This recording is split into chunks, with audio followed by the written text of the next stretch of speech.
Study IQ IAS, अब तैयारी हुई affordable. If you live in Delhi, Chandigarh, or Puducherry, you probably know what it means to live in a union territory. शायद आप जानते होंगे कि एक केंद्र शासित राज्य में रहने का क्या आयाम है। इसी बात पे आज हम चर्चा कर रहे हैं the concepts of union territory, why union territory was christened into our constitution, and with a specific example of the capital of India, that is Delhi. नमस्कार, मैं हूं आशीष और आप देख रहे हैं study IQ's policy watch. Recently, in March 2021, the Parliament of India passed an amendment to the Government of NCTs bill. ये bill में अमेंड करते हुए गवर्नमेंट ने यानी कि यूनियन गवर्नमेंट ने गवर्नमेंट का मतलब यानी कि केंद्र शासित प्रदेश दिल्ली में गवर्नमेंट का मतलब लेफ्टिनेंट गवर्नर को बनाया। साथ ही साथ लेफ्टिनेंट गवर्नर के अधिकार यानी कि वे काउंसिल ऑफ मिनिस्टर्स के एड एंड एडवाइस से चले और साथ ही साथ तब तक चले जब तक कोई मैटर्स प्रेसिडेंट के पास तक नहीं चली जाती। इन सारे अधिकारों को काफी बारीकी से अमेंड किया गया। The Delhi government termed it as an interference in their autonomy. Delhi सरकार ने इसे अपने ऑटोनॉमी या स्वायत्ता में इंटरफेरेंस करार दिया। But the Union government termed it as a necessary interpretation of Union government's right over Delhi. They thought that it is more appropriate to clear the demarcations between the rights of central government and the Union government. इसी मद्देनजर हम बात कर रहे हैं about the genesis of Union Territory of Delhi. हम दिल्ली के union territory की ओरिजिन के बारे में बात करते हैं। Article 239AA of the Constitution gives structure to the Delhi government. ये दिल्ली सरकार के आयामों को काफी विस्तार से बताती है। It was constituted in the 69th Constitutional Amendment Act of the Constitution.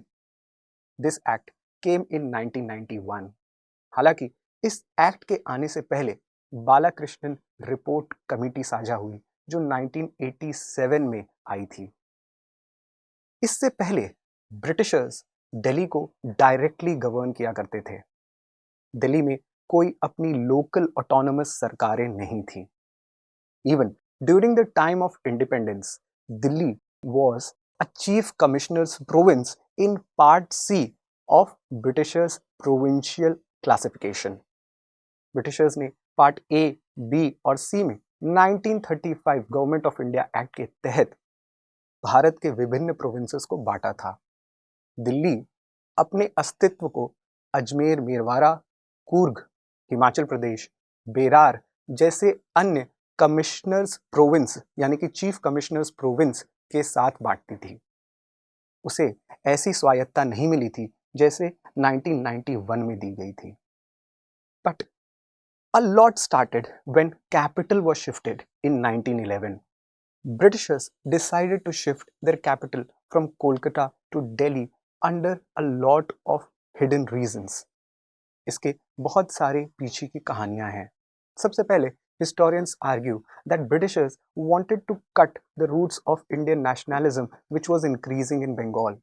Bengal में बढ़ रहे भारतीय राष्ट्रवाद की जड़ों को काटने के लिए ब्रिटिशर्स ने कोलकाता से दिल्ली अपने आप को शिफ्ट करना चाहा। साथ ही साथ कुछ ऐसे गवर्नर जनरल्स भी रहे जैसे लॉर्ड हार्डिंग जिन्होंने एक तरीके से मुगलों के ढलते हुए साम्राज्य जहां पर दिल्ली उनकी राजधानी थी वहां पर ब्रिटिशर्स को काबिज करना चाहा। उनका यह मानना था कि ब्रिटिशर्स अब भारत के नए मुगल्स हैं और इसीलिए देश की राजधानी दिल्ली पर ही ब्रिटिशर्स काबिज हो सकते हैं। एडविन लुटियंस को भी दिल्ली बसाने के लिए रायसीना हिल जो कि पुराना किला के सामने यानी कि जक्स्टा पोजिशन में बसे हुए बसाहट को या तो कहे मालचास के गांवों को उजाड़कर नई राजधानी बनाने का मौका दिया गया। ये दिल्ली को डायरेक्टली गवर्न करने की एक कवायद थी। वो दिल्ली जो 1911 में बसी, this was not as the Delhi we see it today. Delhi के ट्रांस यमुना यानी कि यमुना पार के इलाके यूनाइटेड प्रोविंस ऑफ अवध के तहत थे। और दिल्ली के साउथ के इलाके यानी कि महरौली तहसील पंजाब प्रोविंस के तहत थी। और बचे बीच के भाग में ब्रिटिशर्स ने अपनी नई राजधानी को कायम किया, जहां पर वो सिविल लाइंस और उद्योग भवन या रायसीना हिल इत्यादि का यूज अपने रहन सहन या तो कहें एक एलिटिस्ट कॉलोनी के रूप में करना चाहते थे। On July 31st 1947, even before independence, a committee was set up under doctor P Pattabhi Sitaramayya. Independence के पहले ही पट्टाभी सीतारमैया के अंदर एक कमेटी का गठन हुआ, जिसमें इमीडिएट चेंजेस की रिकमेंडेशन मांगी गई जो कॉन्स्टिट्यूशन में करनी थी for the administration of Delhi. This committee recommended, and I quote, that people of province which contains metropolis of India should not be deprived of the right to self-rule. Pattabhi Sitaramayya committee ने दिल्ली में सरकार की गठन की रिकमेंडेशन की, लेफ्टिनेंट गवर्नर प्रेसिडेंट के मातहत काम करने की पद्धति को भी रिकमेंड किया और साथ ही साथ council of ministers, chief minister और लेजिस्लेचर की स्थापना की भी रिकमेंडेशन की। However, these recommendations were not implemented. Then came the States Reorganization Committee, which many people know about. 1955 में States Reorganization Committee ने भी दिल्ली में पॉपुलर गवर्नमेंट यानी कि एक लोक सरकार के निर्माण को रूल आउट कर दिया। हालांकि they recommended for a municipal structure in Delhi. और इंतजार तब खत्म हुई जब 1987 में बालकृष्ण कमेटी रिपोर्ट के तहत दिल्ली में एक सरकार, lieutenant governor appointed by president and a legislative assembly की रिकमेंडेशन लागू हुई और 1991 में 69th अमेंडमेंट एक्ट के तहत हम दिल्ली सरकार को बनते देख रहे थे। अब वक्त हो चला है ये देखने का कि अन्य विश्व की सरकारें अपने कैपिटल्स को कैसे निर्माण करती हैं और उनका एडमिनिस्ट्रेशन कैसे देखती हैं। We will see the examples of Washington District of Columbia and also of Ottawa, that is the capital of Canada. Washington DC 1790 में एक तरीके से फेडरल एरिया बनता है। वॉशिंगटन डीसी की 100 स्क्वायर माइल्स की रेडियस की ज़मीनें स्टेट ऑफ वर्जीनिया और मैरीलैंड द्वारा फेडरल गवर्नमेंट को दी जाती है। Later on, the Article 1st, Section 8 of American Constitution says, and it makes the District of Columbia not part of any constituent state or Federation of America. यानी कि district of Columbia America के किसी भी राज्य का हिस्सा नहीं है, ऐसा आर्टिकल 1st सेक्शन 8 कहता है। ऐसा क्यों? ज़्यादातर इकोनॉमी कोलंबिया डिस्ट्रिक्ट में फेडरल गवर्नमेंट की रही है। In fact, most of the people who are staying in Washington DC belong or are working in the federal government itself. Not only that, the District of Columbia is given some pretense of state. इसे राज्य का कुछ अधिकार दिए गए हैं, जैसे it has limited municipality council powers. At the same point of time, the mayor of Washington DC acts as a liaison between district and the federal government. यानी कि अमेरिकी केंद्र सरकार और डिस्ट्रिक्ट अथॉरिटीज के बीच में मेयर एक लिंक का या एक ब्रिज का भी काम करते हैं। अब बात हम करते हैं अबाउट द ओटावा डिस्ट्रिक्ट यानी कि capital of Canada. Canada's capital Ottawa has an interesting characters and demography. Ottawa दो प्रोविंसों के साथ में मिलकर आई हुई एक डिस्ट्रिक्ट का नाम है। ऐसा इसलिए because Canada itself was made by merging two provinces, the upper north province of Ontario and the lower south province of Quebec. Ontario and Quebec were merged together in 1840 and Canada was born. Now, the capital city of Ottawa has a twin city called the city of Hull. Now, both, that is Ontario and Hull, have different ethnicities. उनके अलग अलग ethnicities भी हैं. In fact, Ottawa is also divided by rivers as well as ethnicities. वो river से भी divided है और एथनिसिटी से। Interestingly, Ottawa has 3 levels of governance.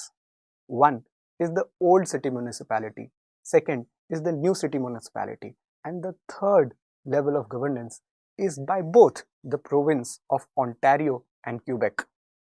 Quebec के लोग इंग्लिश बोलते हैं एंड ज़्यादातर, I beg your pardon, it is Ontarios which speak English and Quebec they speak French. In fact, Quebec also has a connected history with India's Malabar. जब Anglo Carnatic Wars चल रही थी तो एक्सला चैपल के treaty के तहत Quebec को भी एक तरीके से आज़ाद किया गया और ब्रिटेन ने भारत में एक तरीके से फ्रेंच को हराया भी. Later on, other capitals such as Vienna in Austria function as city-states, whereas Belgrade in Yugoslavia and Kuala Lumpur in Malaysia, they lie between what you call as one or the other federal state. यानी कि वो वहाँ के state में ही रह रहे एक capital के रूप में काम करते हैं. Now all these examples serve as different characters. Somewhere the capitals are given unbridled powers, but in some places like in Vienna or the city-states, or in some places like Washington DC, the powers are mostly with federal government. That puts us back to the question of Delhi. यानी कि दिल्ली के साथ क्या problems हैं, दिल्ली की क्या agenda है, and what are the two sides of argument. Let us focus on that. There are two arguments which are given when it comes to Delhi. Delhi में दो प्रकार के आर्ग्यूमेंट्स दिए जाते हैं. जैसे कि पहला पक्ष ये बताता है कि क्यों केंद्र सरकार का हस्तक्षेप दिल्ली में ज़्यादा होना चाहिए, और दूसरा पक्ष ये बताता है क्यों राज्य सरकार यानी कि सरकार और गवर्नमेंट ऑफ दिल्ली का पक्ष या पलड़ा भारी होना चाहिए. Now coming to the first side of argument, सबसे पहले ये कहा जाता है, first point as it says, that most of the problems of Delhi are metropolitan in character.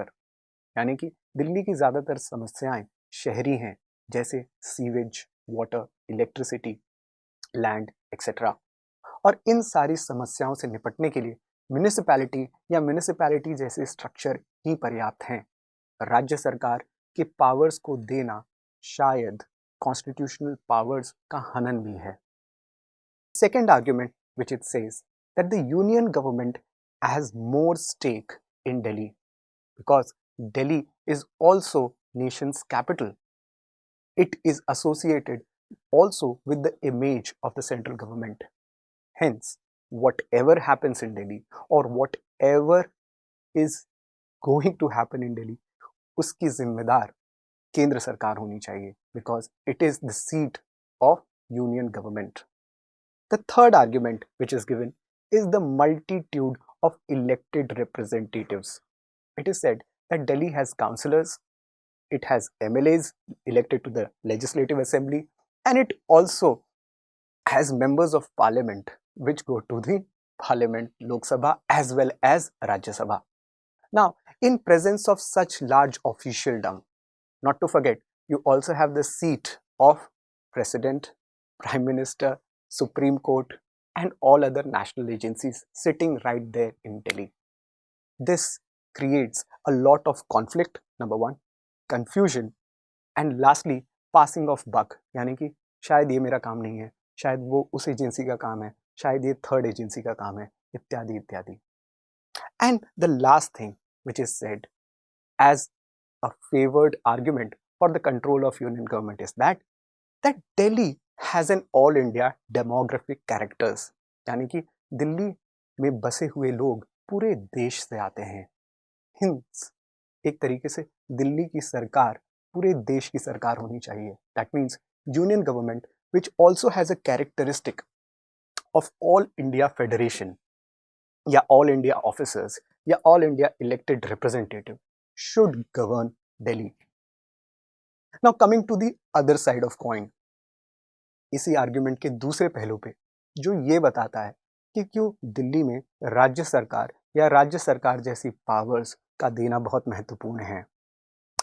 The first argument which is said that जैसे ही union governments के हाथ में केंद्र शासित प्रदेशों की जिम्मेदारी दी जाती है, ये देखा गया है that there is an increase in officialdom, that means there is an increase in bureaucratization of state machinery.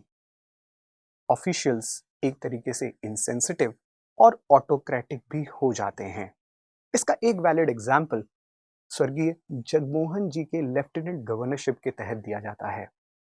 Jagmohan sir was given the charge during the emergency years from 1975 to 77 for the beautification of Delhi.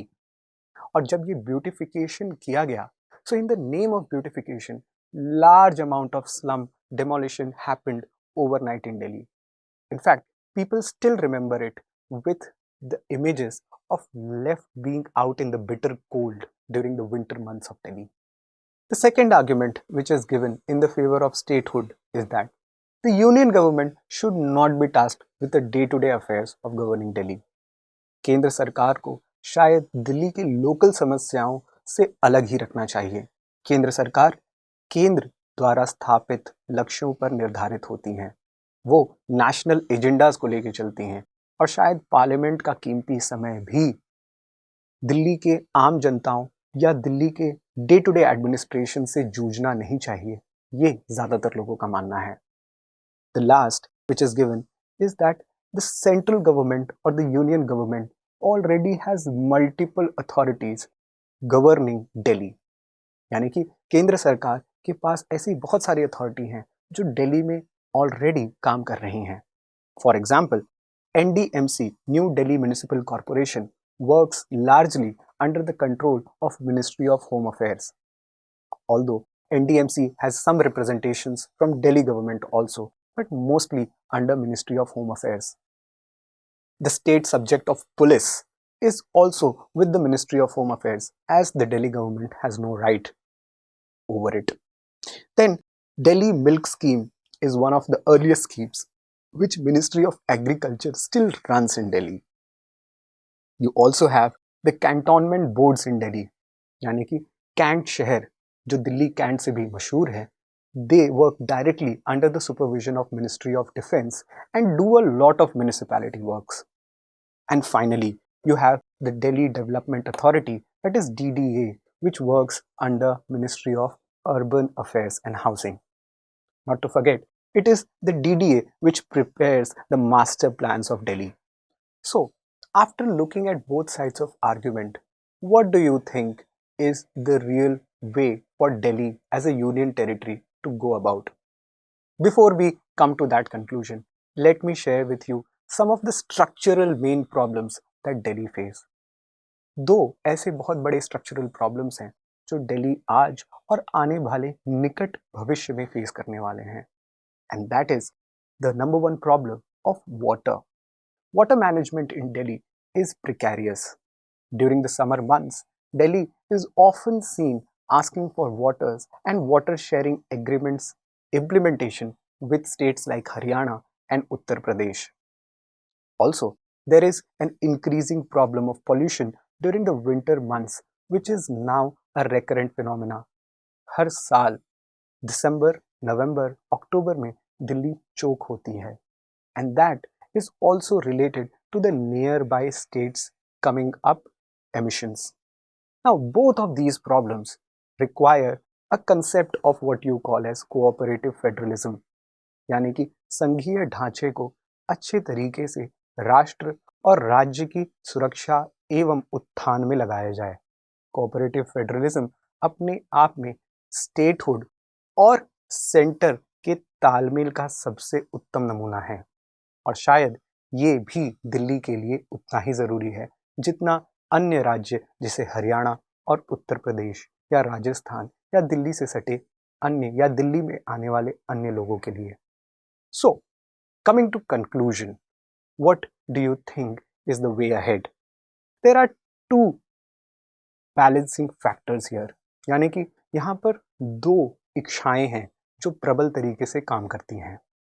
The first is the wish of the union government, यानी कि केंद्र सरकार की अपनी नीति which has a strong desire to develop capital as a symbol of national unity. और as a symbol of nation.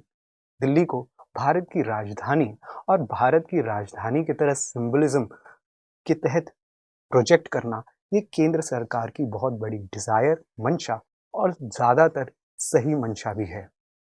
Eight the same point of time, the other balancing thing is giving due weightage to the aspirations of local autonomy, यानी कि लोक व्यवस्था में स्वायत्तता, जो शायद हर भारतीय का अधिकार है।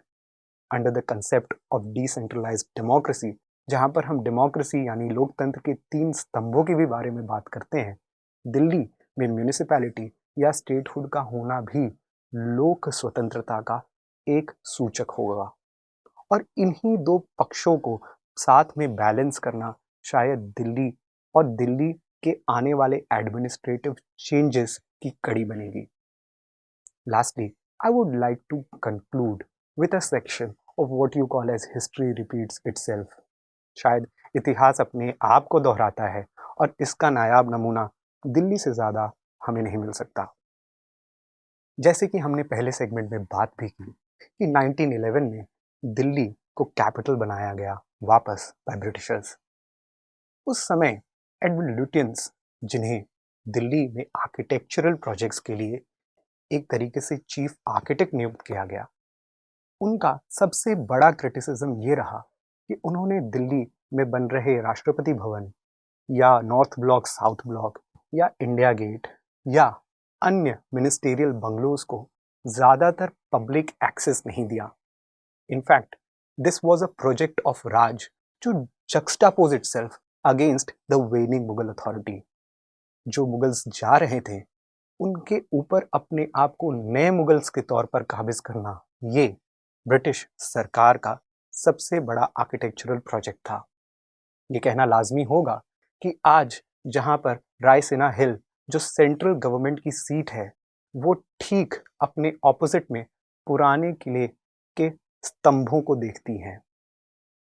अब जब नया सेंट्रल विस्टा बन रहा है under architect Bimal Patel, it is very imperative to look whether he takes this criticism into account। यानी कि दिल्ली और सेंट्रल विस्टा को लोक एक्सेस कैसे दिया जाए, पब्लिक एक्सेस कैसे दिया जाए, ये देखना और लाजमी होगा। Architecture is not just about building, it also speaks about a lot how government of India thinks or its policies are made. It also speaks about who is controlling and what is their theories। यानी कि भारत सरकार की सोच और भारत सरकार के आयाम कैसे हैं। You were watching Study IQ presentation. My name is Ashish. We also welcome your valuable suggestions. Till then, see you next time. Thank you. Study IQ IAS, अब तैयारी हुई अफोर्डेबल।